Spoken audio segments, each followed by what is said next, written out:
ይሄን ቪዲዮ ተመልከቱ። ለምሳሌ እኛ አካባቢ ገበሬ ሲሰሩ ብዙ ጊዜ እናያለን። ከተማ ላይ ገጠር ላይ እናያለን።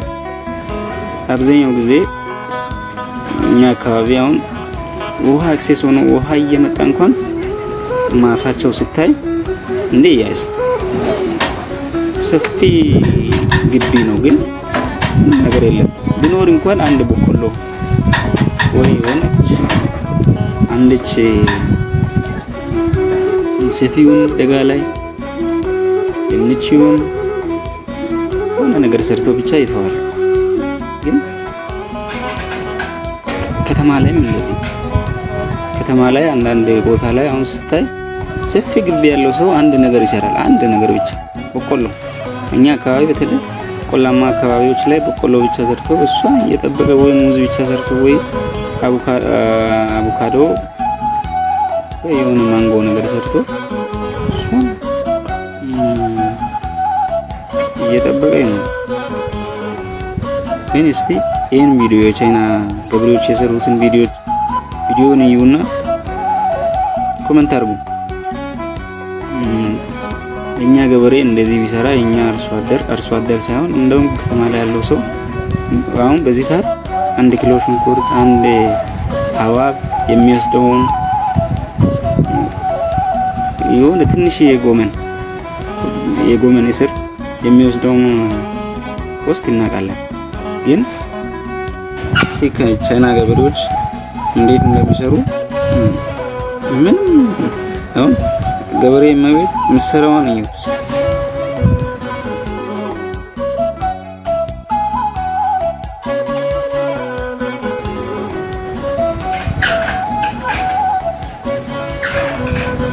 አሁን እዚህ ቦታው አሁን ሲታይ ድንጋይ ነው፣ ምንም ነገር አይታይም።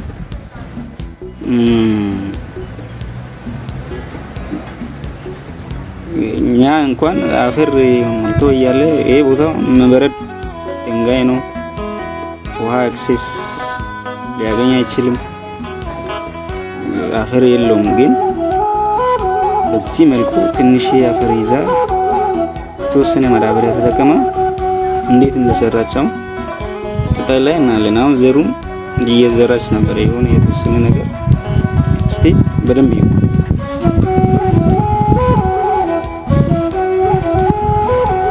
ሰላጣ አለ። አሁን ይሄ ጥቅል ጎመን ነው።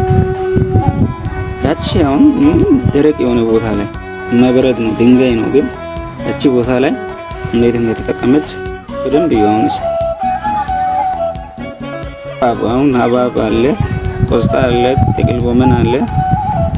ይሄ ሁሉም ቦታ ይሄ ሁሉም ፍራፍሬ ምርት በቆሎ፣ አሁን በቆሎ አለ።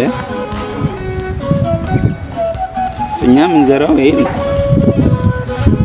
አካባቢ ሰው 400 ካሬ ቢኖር እንኳን ያቺ ቦታ ላይ ዝም ብሎ በቆሎ ዘርቶ አመት ሙሉ ይጠብቃል። አሁን እነኚህ ሰዎች ሐባብ አለ፣ ቆስጣ አለ፣ ጎመን አለ፣ አንዳንዶቹ ሌሎችን አሳ ያሉ ቀጣይ ላይ ግን ይሄ በጣም ምርጥ ስራ አለ። እኛ አካባቢ አሁን ኤክሴስ ቦታ ያላቸው ኤክሴስ ማሳ ያላቸው ደጋ ላይ በተለይ ይሄ ውስጥ ደጋ ላይ ያለው አሁን አብዛኛው ሰው ሄክታር ቢኖረው እንኳን ግማሽ ሄክታር ላይ እንሰት ተክሎ ወይ ድንች ዘርቶ ወይ ስንዴ ዘርቶ ቁጭ ይላል። ግን እንደዚህ ፉል የሆነው ገበያ መሄድ ማችለው ማሳ እያለ ቃሪያ ማምረት እየቻልክ ሽንኩርት ማምረት እየቻልክ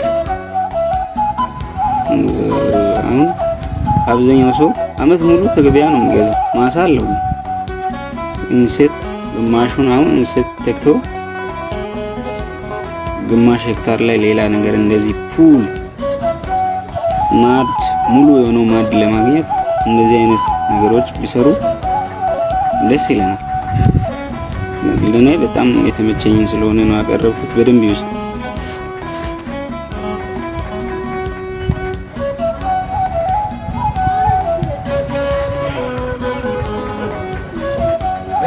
አፈር